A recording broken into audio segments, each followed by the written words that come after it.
সুপ্রিয় দর্শক, আসসালামু আলাইকুম। সবাইকে আমন্ত্রণ জানিয়ে শুরু করছি চ্যানেল এস এর সাপ্তাহিক নিয়মিত আয়োজন প্রবাসের কথা।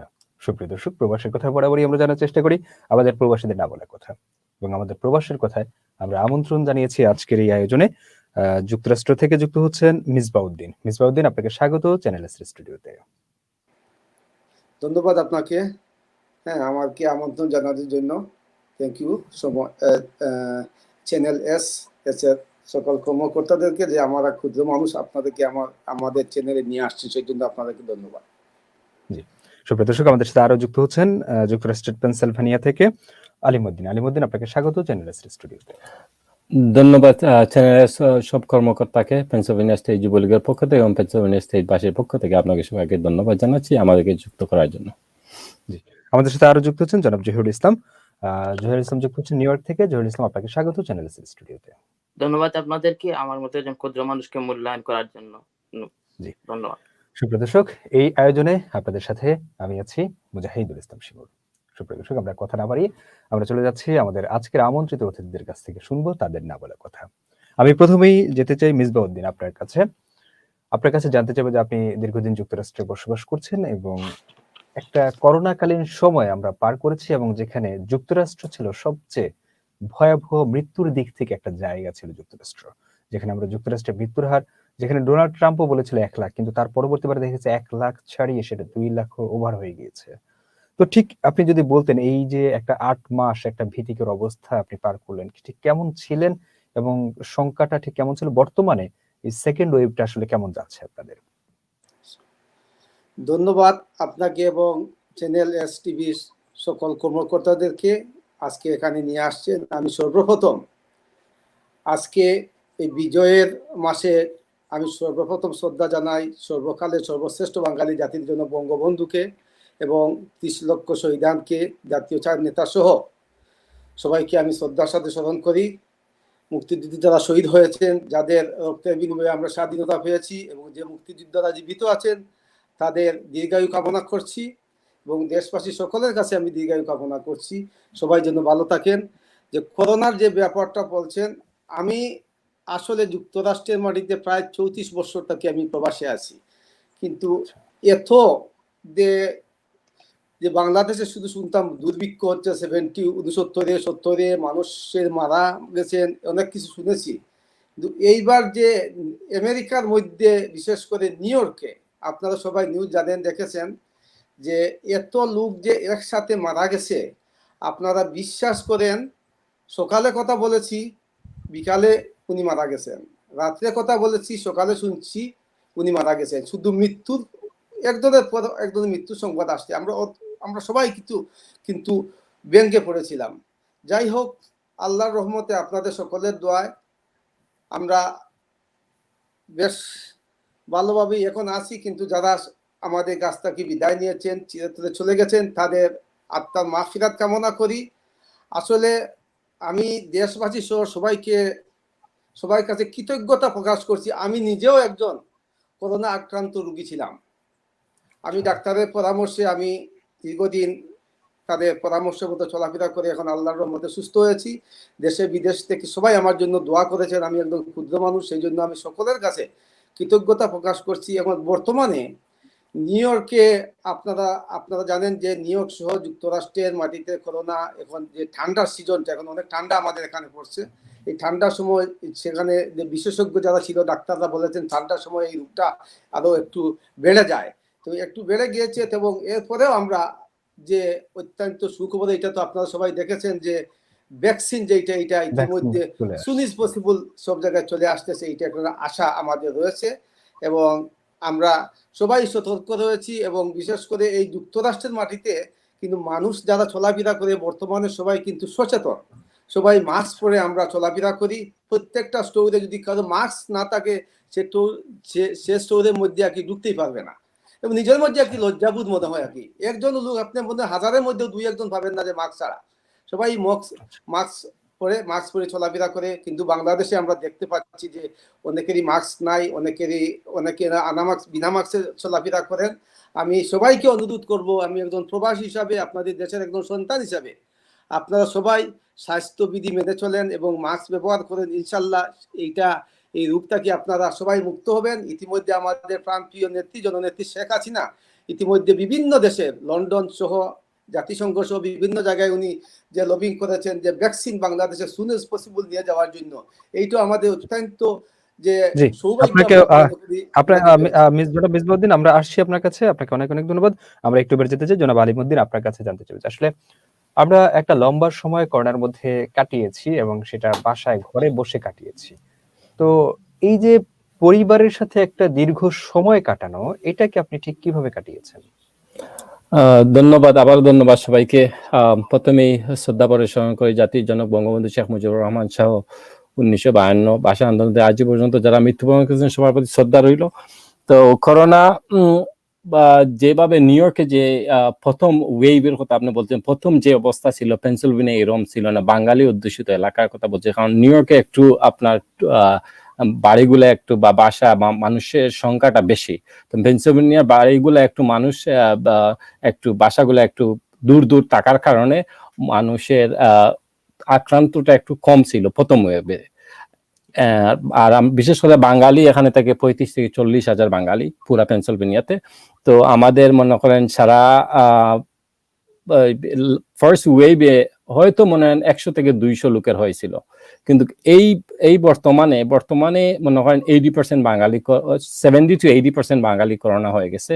তো যে সুখবর, আমরা একজন বাঙালি মারা যায় নাই ফার্স্ট ওয়েভে।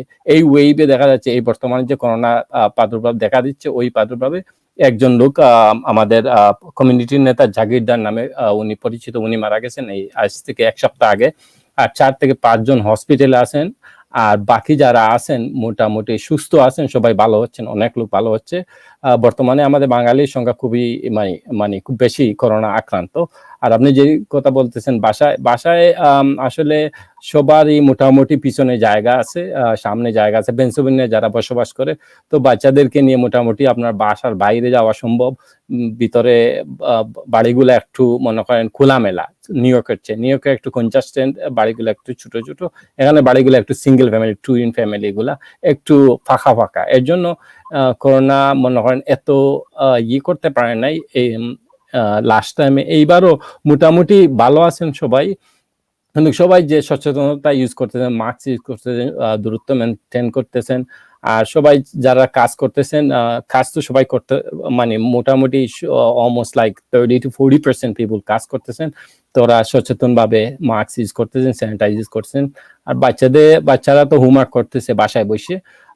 তো বাচ্চাদের সাথে মানে যারা কাজ করতেছেন এরা বাচ্চাদের সাথে মোটামুটি এখানে বাসার আশেপাশে জায়গা থাকার কারণে তেমন কোনো সমস্যা বাচ্চারা বা ফ্যামিলিরা আমরা বুঝতে পারি নাই।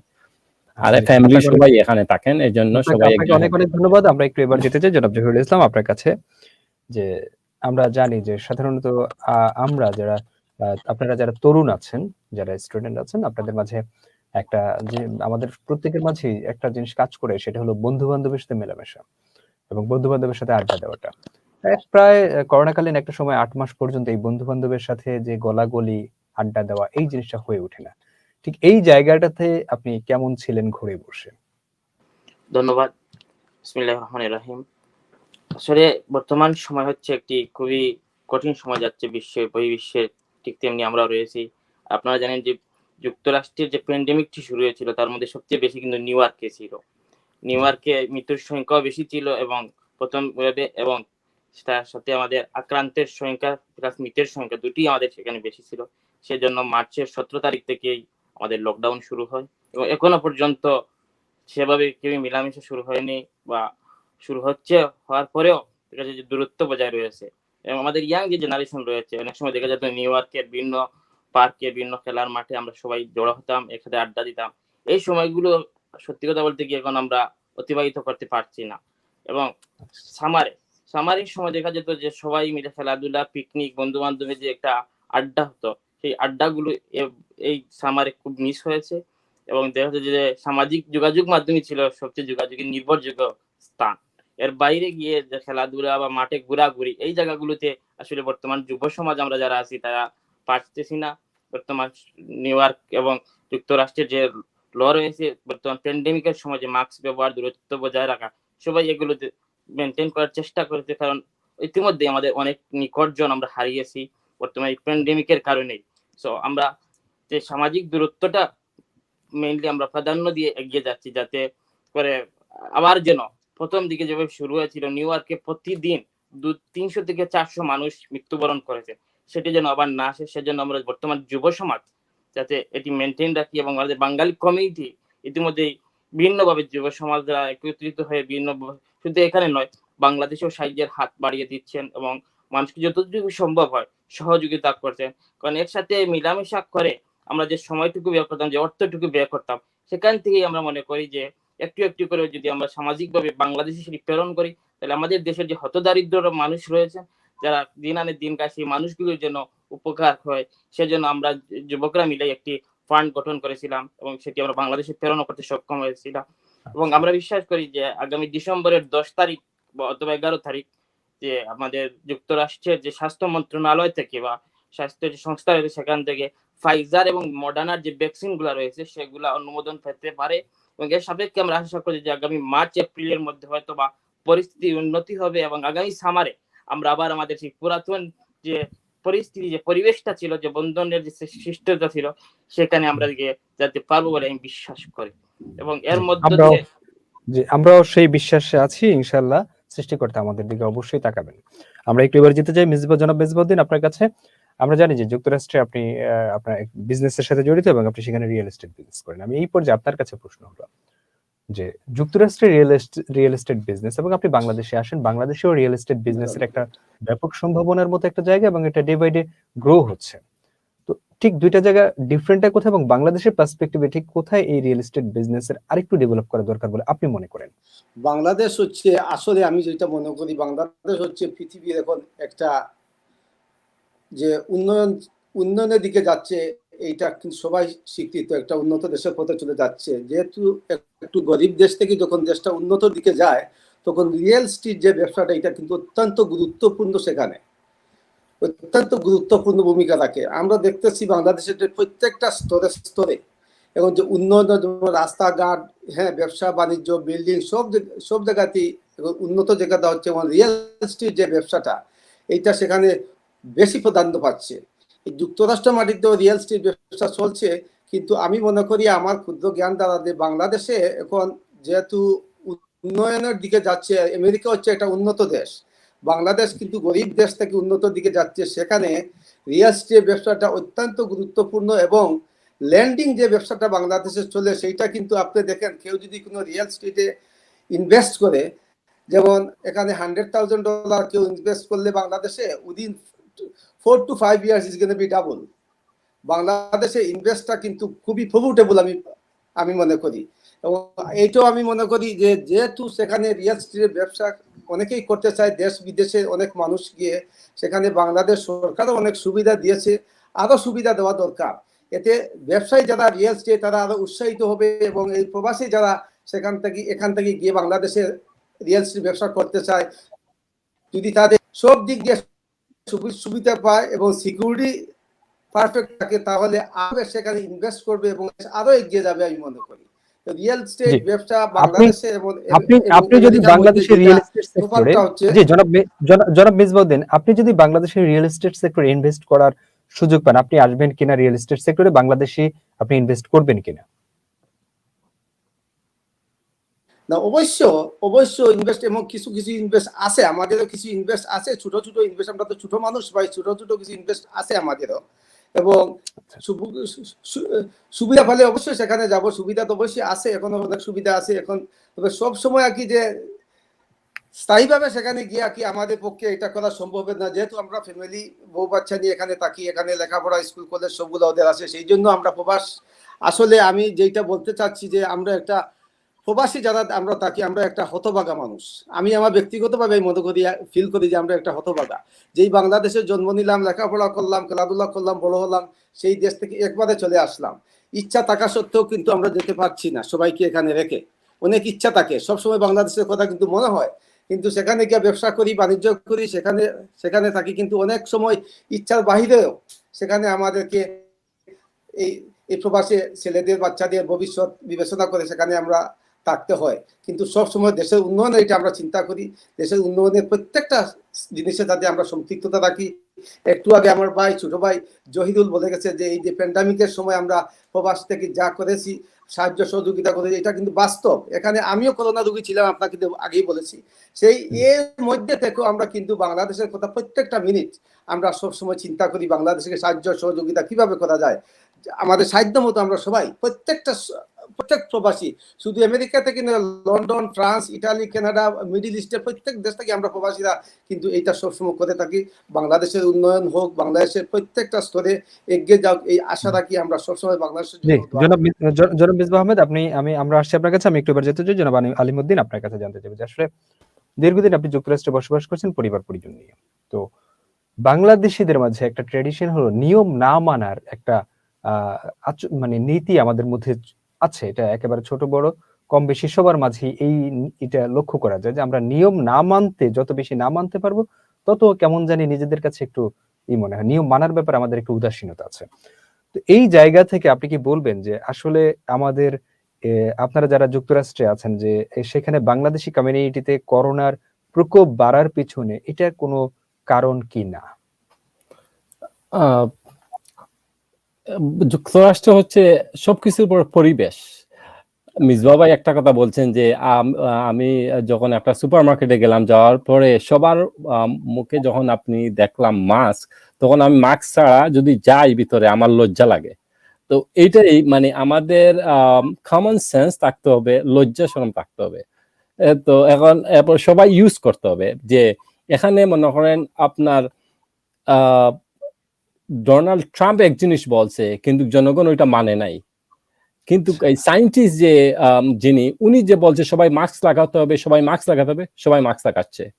ডোনাল্ড ট্রাম্প কি বলছেন যে মাস্ক এটা করোনা, এটা চাইনিজ ভাইরাস।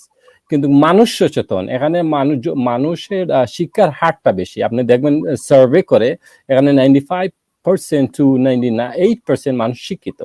তো একটা শিক্ষিত সমাজ যখন গড়ে ওঠে তখন আপনারা একজন মানুষের যদি ইভেন প্রেসিডেন্ট রং জিনিস বলে জনগণ মানবে না। তো এই জায়গা থেকে আমি বলবো যে মানুষ এখানে সচেতন, আর সবাই যে নির্দেশ আছে ওই নির্দেশটা ওরা জাস্টিফাই করে, বা সায়েন্টিস্ট যেটা বলে, মনে করেন আমি বিজনেসম্যান, আমি একটা কোম্পানিতে general manager, I know business. এখন যদি আমি অন্য কিছু পরামর্শ দিই, এটা আমি কাজ হবে না। তো এর জন্য যার যে এক্সপিরিয়েন্স আছে ওই এক্সপিরিয়েন্সটা ওরা ইউজ করে, ওরা বলে, ওই এই দেশের মানুষ শুনে। কারণ হচ্ছে এই যে শিক্ষিত সমাজ, আমি মনে করি শিক্ষিত সমাজ। আপনার এই যে প্রসঙ্গ ধরে আমি একটু আপনার কাছে জানতে চাইবো যে আমরা দেখি যে আমাদের মাঝে একটা যখন নির্বাচন আসে বা যখন কোনো একটা ইস্যু তৈরি হয়, তখন চায়ের দোকান থেকে শুরু করে আমাদের গ্রাম অঞ্চলে প্রত্যেকটা মানুষই একেবারে প্রত্যেকটা সেক্টরই এক্সপার্ট হয়ে যায়। গ্রামে একেবারে চায়ের আড্ডাতে প্রত্যেকে রাজনীতি নিয়ে কথা বলে, প্রত্যেকে অর্থনীতি নিয়ে কথা বলে, প্রত্যেকেই একেবারে পররাষ্ট্র নিয়ে কথা বলে। এই যে আমাদের মধ্যে একটা ট্রেডিশন, আপনারা যখন দেশের বাইরে যান, বাংলাদেশি কমিউনিটি যান, তখন কি আপনাদের মধ্যে এই ট্রেডিশনটা থাকে কি না? না, এই ট্রেডিশনটা থাকে না। এইরকম মেইন থিং হচ্ছে কারোর সময় নাই। যখন মেন্টালি এবং ফিজিক্যালি যখন আপনি বিজি থাকবেন, আপনার যদি সময় না থাকে তাহলে আপনি এটা নিয়ে ব্যস্ত থাকার ইয়ে নাই। আপনার মেন্টালি এবং ফিজিক্যালি আপনি busy, we don't have time for that. তার মানে কি আপনি তাহলে বলতে চান যে আসলে আমাদের জনগণের মাঝে যে উদাসীনতা, আমাদের জনগণকে সচেতন করার অন্যতম একটা হাতিয়ার হলো তাদেরকে বিজি রাখতে হবে, কাজ দিতে হবে, কাজে কর্মে ওদেরকে বিজি রাখতে হবে। তখন ওগুলা থেকে আপনার এইগুলা থেকে মুক্ত হবে। জি, শিক্ষিত সমাজ গড়ে তুলতে হবে। জননেত্রী শেখ হাসিনা শিক্ষিত সমাজ গড়ে তুলতেছেন, আস্তে আস্তে আমরা এদিকেই যাব। আমরা আসল দিকে যাব। কিন্তু আরেকটা বিষয় পরিলক্ষিত হয়, যেখানে দেখা যায় যে আমি যেটা প্রথমেই বলছিলাম, নিয়ম না মানার একটা প্রবণতা। সেটা শুধু এই করোনাকালীন সময়ে যে বিষয়টা এমন তা না। আমরা দেখি যে আমরা যখন বাসে উঠতে যাই তখন মনে হয় যেন আমার পছন্দ মতো জায়গাটাতে নামাটাই হলো আমার জন্য ক্রেডিট, এবং সেখানেই আমাকে নামতে হবে। আবার আমাকে যখন উঠতে হবে আমি চাইলে একটু হেঁটে গিয়ে বাস স্ট্যান্ড থেকে উঠতে পারি, কিন্তু আমরা সেটাও করি না। আমরা কিন্তু একেবারে মনে করি যে আমি যেখানে আছি এখানেই বাস থামবে। তো এই জায়গাগুলো থেকে আমাদের মেন্টালি আমাদেরকে এই জায়গাগুলো দূর করার জন্য কি করণীয় বলে আপনি মনে করেন? মেন্টালি মানুষকে বুঝাতে হবে, আর আইন শক্তভাবে প্রয়োগ করতে হবে। আমি কয়েকদিন আগে দেখেছি যে মাস্ক না পরলে 200 টাকা ফাইন করে পুলিশ। এটাকে আমি স্বাগত জানাই, কারণ আমাদের আমরা ওই রকমই। কারণ আমরা মনে করেন ওইরকম আমাদের উপরে এই দেশে মনে করেন আপনি যদি রং করলে আপনি ফাইন দিবে, মনে হয় গাড়ি উল্টাপাল্টা চালাইবেন আপনাকে $200 ফাইন ধরে দিবে। তো সবকিছু পরে আপনি বাতে মারতে হবে। আপনি যদি ফাইন করে তখন গিয়া আপনার দেখুন মানুষ ঠিক হয়ে গেছে, এটা আমি মনে করি। জি, আপনাকে অনেক অনেক ধন্যবাদ। আমি একটুবার জন্য জহিরুল ইসলাম আপনার কাছে যাচ্ছি যে আপনি ইউএসএ তে আপনি পড়াশোনা করছেন এবং সেই সাথে পাশাপাশি আপনি একটা রেস্টুরেন্টেও কাজ করছেন। তো এই জায়গা থেকে আপনার কাছে জানতে চাই, আপনি যে রেস্টুরেন্টে কাজ করছেন সেখানে বাংলাদেশে আপনি আসেন, আসার পর বাংলাদেশেও রেস্টুরেন্টে আপনার খাওয়া দাওয়া হয়। ঠিক আসলে এই দুইটা জায়গার বাংলাদেশ এবং ইউএস রেস্টুরেন্ট ডিফারেন্টটা কোথায়? এখানে ডিফারেন্টটা হচ্ছে মূলত পরিবেশ পরিস্থিতি। কারণ বাংলাদেশের রেস্টুরেন্টের যে খাবারগুলা সেগুলোর মান অনেক সময় দেখা যায় খুবই নিম্নমানের।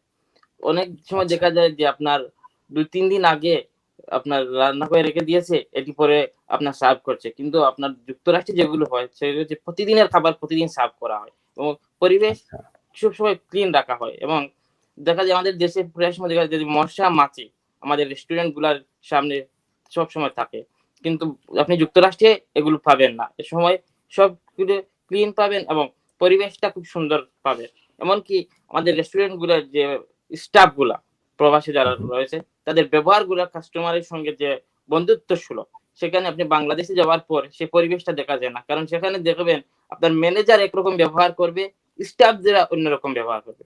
কারণ হচ্ছে এই মূলত আমাদের ম্যানেজমেন্টের সমস্যা। আমাদের এখানকার রেস্টুরেন্টের মালিকদের মধ্যে যে বন্ধুত্ব সুলভ যে ব্যবহারটা, সেটি আমাদের বাংলাদেশিদের মধ্যে অনেক সময় দেখা যায় না।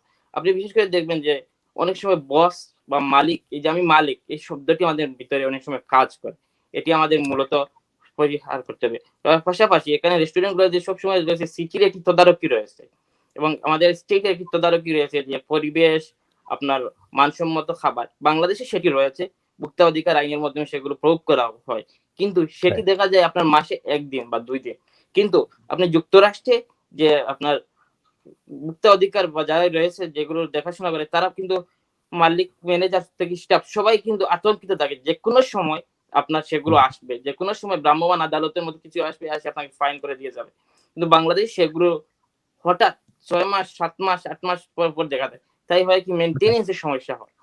এই যে ফাইন করে, এই ফাইনের পরিমাণটা ঠিক কি পরিমাণ হতে পারে?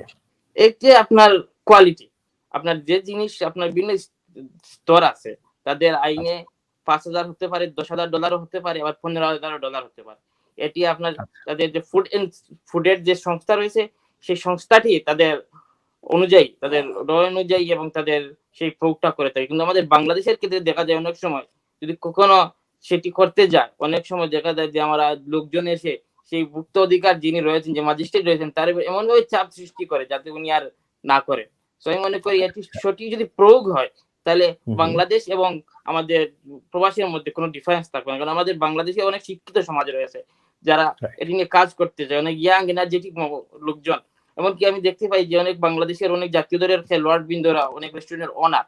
সো এরকম যদি মানুষ এগিয়ে আসেন, আমি মনে করি ওনারা যদি সুন্দর পরিবেশ সৃষ্টি করেন তাহলে সেদিন আর বেশি দূরে নয়, বাংলাদেশের রেস্টুরেন্ট ব্যবস্থা বিশ্বমানের হবে, এগিয়ে যাবে আমাদের বাংলাদেশ। জি, আমরাও সেই বিশ্বাস করছি ইনশাল্লাহ এগিয়ে যাবে বাংলাদেশ। আমি জনাব মিসবাহ আহমেদ আপনার কাছে আবারও আসতে চাই এবং আপনার কাছে এবার যে প্রসঙ্গটি নিয়ে আসবো, আমি জানি যে আপনি যুক্তরাষ্ট্র যুবলীগের নেতৃত্ব দিয়েছেন দীর্ঘদিন, এখন যুক্তরাষ্ট্র আওয়ামী লীগের মানবাধিকার বিষয়ক সম্পাদক হিসেবে কাজ করছেন। আসলে যুক্তরাষ্ট্রের মতো একটা জায়গায় আপনি একটা পলিটিক্যাল পোস্ট হোল্ড করছেন, সেই জায়গা থেকে আপনার কাছে জানতে চাইবো যে প্রায় সময় আমাদের যুবলীগের কিছু কিছু লোকের, কতিপয় লোকজনের যুবলীগ ব্যবহার করে তাদের যে অপকর্ম, বিব্রত হয় সরকার। সেই জায়গা থেকে আপনার প্রবাসে থেকে কোনো বিব্রত বোধ করেন কিনা? আসলে সব মানুষ আসলে তো সমান থাকে না, সবাই কিন্তু তার নিজের স্বার্থের জন্য অনেকে রাজনীতি করে না, নিঃস্বার্থভাবে অনেক লোক আছে রাজনীতি করে। বিশেষ করে প্রবাসে যারা থাকে তাদের কিন্তু চাওয়া পাওয়ার এমন একটা কিছু থাকে না। এরা নিঃস্বার্থভাবে দলের জন্য কাজ করে, দেশের জন্য কাজ করে, হ্যাঁ, বা নেত্রীর জন্য কাজ করে। যেমন এক্সাম্পল যদি আমি বলি যে যুক্তরাষ্ট্রের ব্যাপারটা, যেহেতু এই প্রসঙ্গটা আপনি নিয়ে আসছেন, 1/11 সময় যুক্তরাষ্ট্রের মাটিতে, যুক্তরাষ্ট্রে আমি তখন যুবলীগের সভাপতি, এই যুক্তরাষ্ট্রের মাটিতে আমরা নিঃস্বার্থভাবে কাজ করেছি নেত্রীর জন্য। কেউ বলতে পারবে না যে এই যে আমার দিক দিয়ে যদি আমি এক্সাম্পল দিই, যে আমি 3 বারের সভাপতি ছিলাম এখানে, প্রায় 28-29 বছর থেকে এখানে রাজনীতির সাথে ওতপ্রোতভাবে জড়িত, যে কোনোদিন কোনো একটা রিস্কার লাইসেন্সের জন্য কাউকে বলি নাই। এখনো দলের দুঃসময় আসলে, দেশের দুঃসময় আসলে অবশ্যই আমরা এই প্রবাসটাকে আমরা কাজ করব। যেমন ইতিমধ্যে আমি যেটা বলেছি, যেমন এই করোনার সময় বাংলাদেশের মানুষ সেখানে কিভাবে খাচ্ছে, কি করতেছে, সেখানে আমরা এখানে বিভিন্ন সংগঠন রয়েছে, রাজনৈতিক, হ্যাঁ, অরাজনৈতিক সংগঠন, সবাই মিলে আমরা প্রবাসীরা এখান থেকে সাহায্য সহযোগিতা করেছি। এই প্রবাসী রাজনীতি আমরা যারা করি, আমরা দেশের কথা সবসময় ভাবি। এখন এই প্রবাসী আমরা যারা থাকি, বিশেষ করে আপনি জানেন যুক্তরাষ্ট্র হচ্ছে কি পৃথিবীর অন্যতম একটা শক্তিশালী দেশ, উন্নত একটা দেশ। এই দেশে থেকে আমি মনে করি যে আমরা যারা পলিটিক্স করি, আমরা এখান থেকে গিয়ে বাংলাদেশে গিয়ে কোনো লাইসেন্স বা এই বিভিন্ন চিন্তা, টাকা পয়সা বা টাকা বানানোর চিন্তা দিনটা, এগুলো আমাদের খুব কম থাকে। হয়তো হাতে গোনা কয়েকজনের থাকতে পারে, কিন্তু মেজরিটি নিঃস্বার্থভাবে কাজ করি আমরা এখানে, দেশের উন্নয়নের জন্য কাজ করি, দেশের কথা ভাবি। আজকে দেখেন পৃথিবীর এক প্রান্ত থেকে অন্য প্রান্তে আমরা এখানে আসছি 12,500 মাইল দূরে। সেখানে প্রত্যেকটা মিনিট, প্রত্যেকটা মুহূর্ত কিন্তু আমরা বিশ্বাস করেন দেশের কথা সবাই ভাবি, দেশের কথা প্রত্যেকটা মুহূর্তে দেশের কথা ভাবি। জনাব মিসবাহ আহমেদ, আমরা আসলে কথা বলতে বলতেই একেবারেই আজকের আয়োজনের শেষ জায়গা থেকে চলে এসেছি। আপনার কাছে আজকের আয়োজনের শেষ প্রশ্ন, সেটা হলো যে আপনারা যারা যুক্তরাষ্ট্রে বসবাস করছেন, বাংলাদেশে আলো বাতাসে বেড়ে ওঠা, বাংলাদেশের মাটি আপনাদের গায়ে লাগা, বাংলাদেশের ধুলিবালিতে আপনারা বেড়ে ওঠা, তো সেই জায়গা থেকে এখন যুক্তরাষ্ট্রে বসবাস করে এই ধুলিবালিকে কতটুকু মিস করেন, এবং আরেকটু জানতে চাইবো যে আজকের এই আয়োজন সম্পর্কে আপনার কাছে শেষ কথাটি জানতে চাইবো। আমরা আসলে প্রবাসে যখন আসি, আগে একটা কথা আমি বলছি যে আমরা দুর্ভাগা, প্রবাসীরা দুর্ভাগা আমরা বলবো। আজকে আমাদের অনেকে মা, বাবা, ভাই, বোন, আত্মীয় স্বজনকে সেখানে রেখে, এবং সব দেশের কথাই বলছি, মিডিল ইস্টটাকে নিয়ে, middle east, London, America, France, Iraq, আমি অনেক দেশে গেছি, দেখেছি মানুষে কি কষ্ট করে। এইটা কিন্তু প্রবাসে না গেলে কেউ অনুভব করতে পারবে না। কিন্তু এইটাও কিন্তু সত্য, যেহেতু আমি একজন প্রবাসী, আমি নিজে ফিল করি। আমিও বাংলাদেশ থেকে বড় হয়ে আসছি, লেখাপড়া করে সেখান থেকে আসছি। আসার পরে এখানে আমরা সিটিজেন, হোল ফ্যামিলি, আমার ছেলে মেয়ে সবাই, বউ বাচ্চা সবাই আমরা সিটিজেন। আমরা খুবই আরামে এখানে খাওয়া দাওয়া করতেছি, সবকিছু করতেছি। কিন্তু বিশ্বাস করেন কি জানি না, যখন খাবার টেবিলে খাবার নিয়ে বসি, সেকেন্ডের মধ্যে কিন্তু বাংলাদেশের কথা মনে হয়, সেকেন্ডের কথা বাংলাদেশের মানুষের কথা মনে হয়, সেকেন্ডের মতো বাংলাদেশের মানুষ কিভাবে চলছে সেইটা আমাদের মনে হয়। এবং বাংলাদেশ আছে অনেক দূরে ছিল, আমরা অনেক কিছু অনেক সময় অনুভব করতে পারতাম না। কিন্তু বর্তমানে বাংলাদেশ যে ডিজিটাল হয়েছে, সেই ডিজিটালের জন্য আমরা একদম পাশে চলে আসছে। কে কি বলতেছে, কে কি খাচ্ছে, কে কি হাঁটছে, কে কি করতেছে, এভরিথিং আমরা কিন্তু আমাদের একদম সম্মুখে চলে আসছে। সেই জন্য আমরা ভেরি ক্লোজলি যে বাংলাদেশের সবগুলো আমরা এই প্রবাস থেকে একদম মনে করি আমরা বাংলাদেশে আসি বর্তমানে, যদিও বাংলাদেশে যাওয়া হচ্ছে না অনেকের, কিন্তু এই যে ডিজিটাল সিস্টেমের জন্য আমরা মনে করি ভেরি ক্লোজ টু বাংলাদেশ। আমরা সবগুলো কিছু দেখতেছি, সবগুলো অনুভব করতেছি, বুঝছেন না, সবগুলো অনুভব করতেছি। তো বাংলাদেশের কথা বাই প্রবাসে আসলেও কিন্তু প্রত্যেকটা মুহূর্তে আমরা বাংলাদেশের সুখে দুঃখে আমরা প্রবাসীরা, সকল প্রবাসীরা, আমি এক দেশের কথা বলবো না, প্রত্যেক দেশের প্রবাসীরা কিন্তু আমরা বাংলাদেশের সুখে দুঃখে আমরা ওতপ্রোতভাবে জড়িত। ইতিমধ্যে আপনারা দেখেছেন করোনার সময় লন্ডন, আমেরিকা, ফ্রান্স, দুবাই সব থেকে প্রত্যেক প্রবাসীরা আমরা যতটুকু সম্ভব হচ্ছে, আমরা একবার খেয়েও আমরা যে টাকাগুলা সংগ্রহ করে সেই বাংলাদেশে পাঠিয়েছি, বাংলাদেশের মানুষের যাতে ভালো থাকে, বাংলাদেশের মানুষ যখন সুখী থাকে, ভালো থাকে। এবং বিশেষ করে এই যে করোনার সময়টা, আমি আপনাদের মাধ্যমে, আপনার চ্যানেলের মাধ্যমে আমি সকল বাংলাদেশের মানুষের কাছে অনুরোধ করব, আপনারা স্বাস্থ্যবিধি মেনে চলুন, নাকে মুখের মধ্যে মাস্ক দেন, এবং যে সরকারের যে বিধি যেগুলো রয়েছে, আইন প্রয়োগকারী যে সংস্থা রয়েছে, তাদের সেই নির্দেশগুলো মানেন। এতে আমরা সবাই কিন্তু ভালো থাকবো। আমরা সব সময় কিন্তু আপনাদের জন্য জনাব মিসবাহ আহমেদ, আপনাকে অনেক ধন্যবাদ। আমি একটু যেতে চাই জনাব আলিমউদ্দিন, আপনার কাছে জানতে চাই, আসলে আমরা কথা বলতে বলতে আজকের আয়োজনের শেষ জায়গাতে চলে এসে শেষ প্রশ্ন আপনার কাছে আজকে, যে আসলে ঠিক কেমন আছেন প্রবাসে? বাংলাদেশকে যখন মনে হয় যে বিভিন্ন সামাজিক আচার অনুষ্ঠানে বাংলাদেশে আসার যখন ইচ্ছে হয়, হয়তোবা ব্যস্ততার কারণে আসতে পারে না, তখন ঠিক নিজের মানসিক অবস্থাটা কেমন থাকে যদি একটু বলতেন। ধন্যবাদ আবার আমাকে সুযোগ করে দেওয়ার জন্য। আমি আমাকে একটু এক্সট্রা 1 মিনিট দিবেন। মিসবাহ ভাই সম্বন্ধে একটি কথা বলবো। জি, যখন আমি বাংলাদেশে প্রতি বছরই যাই করোনার কারণে, আমি এইরকম বাংলাদেশকে ভালোবাসি। আমি বাংলাদেশে খাদামাটি থেকে বড় হয়ে আসতেছি। তো আমি বাংলাদেশে যখন আমি টিকিট কাটি, আমি এত পাগল বাংলাদেশের জন্য, মনে করেন আমি 1 সপ্তাহ পরে টিকিট কাটছি। আমি ওই টিকিটটা $200-300 দিয়ে, মানে আমি একদিন যতবার আমি বাংলাদেশে যাই, মনে হয় আজকে আমি টিকিট কাটবো, কালকে আমার মধ্যখানে থাকবে, পরের দিন আমি চলে যাবো। এরকম আর কি বাংলাদেশের জন্য, আমি মানে ওয়েট করতে, I can wait, I want to go fast. তো একবার আমি কাটছিলাম টিকিট 2 সপ্তাহ পরে, তো আমি ওইটা আবার আমি ঘুমাইতে পারি না, আমার অশান্তি লাগে। তো তারপরে আমি $200-300 লাগাইয়া পরে একদিন মাঝে রেখে পরের দিন আমি চলে গেছি। এরকমও হয় যে আজকে মানে এখন করোনার কারণে যেতে পারি না। আমি প্রতি বছর আমি চাই, আজ মনে করছি বাংলাদেশে চলে যাব, আমি ওই টিকিট, আমার ফ্রেন্ড আছে একটা, বলি আমি আসতেছি, কই যাবি, বলে আসতেছি, গাড়ি রাখি ওর বাসায়, রাখিয়ে চলে যাই, বলি আমি বাংলাদেশে চলে যাচ্ছি। তো ওইরকম বাংলাদেশে প্রতি বছর যাওয়া, বিশেষ করে নির্বাচনের সময় আমি প্রতিটা ইউনিয়ন, পৌরসভা নির্বাচন এগুলোতে যাই। মিসবাহ ভাই সম্বন্ধে একটি কথা বলবো, আমাকে একটু সুযোগ দিবেন, জানি আপনার সময় কম। আপনি জি। যুবলীগ নিয়ে একটা কথা বলছেন, মিসবাহ ভাই 3বারের সভাপতি। মিসবাহ ভাই এই দুঃসময়ে 111-এর সময় মিসবাহ যে জয়ন্তী শেখ হাসিনা আন্দোলনে যে উনি মিলিয়ন ডলার এক্সপেন্ড করে এই দলকে শক্তিশালী করেছেন। একটি হিসাব দিতেছি, যখন আপনি মিসবাহ ভাইকে যুবলীগ ব্যাপারে বলছেন, মিসবাহ ভাই এটা বলবেন না আমি জানি, মিসবাহ ভাই এই যুক্তরাষ্ট্রে একটি অফিস আছে, যুক্তরাষ্ট্র যুবলীগের মিসবাহ ভাইয়ের অফিস। মিসবাহ ভাই অফিস করছে, এই অফিসের যদি উনি ভাড়া দেয়, প্রতি মাসে ভাড়া হবে $1800, কারেন্ট বর্তমানে হবে $2,000-2,500।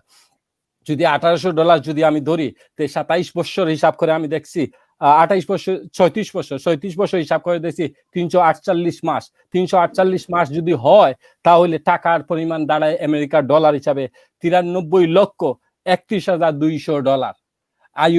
আপনি চিন্তা করতে পারেন, 93, আবার বলতেছি, $93,31,200। এবং বাংলা টাকায় হয় কত জানেন? 69 কোটি। নাম্বারটা লিখে রাখেন, 69 কোটি। আমি ক্যালকুলেটর করে ভালো করে হিসাব করি, যখন আপনি মিসবাহকে বলছেন 69,71,52,000 টাকা, বাংলাদেশি টাকায়। এই পরিমাণ শুধু একটা ঘরের ভাড়ার কথা বললাম ভাই। আর বাদ দিলাম সংগঠন, এই যখন শেখ হাসিনা যখন 111-এর সময়, যখন নেত্রী যখন জেলে ঢুকেন, মিসবাহ ভাই ম্যানহাটনে সব বাঙালি, যত বাঙালি আমরা যারা আছি, সবচেয়ে হাইয়েস্ট রেস্টুরেন্ট মিসবাহ ভাই ছিল, 3টা রেস্টুরেন্ট। জয়ন্তী শেখ হাসিনা যখন জেলে চলে গেছেন, তখন মিসবাহ যেমনি ঘর থেকে বের হয়েছেন, জয়ন্তী শেখ হাসিনা জেল থেকে বের হওয়ার পরে মিসবাহ ভাই ঘরে চলে গেছেন। এরপরে গিয়ে দেখেন 3টা রেস্টুরেন্ট বন্ধ। একটা রেস্টুরেন্টে কত জানেন?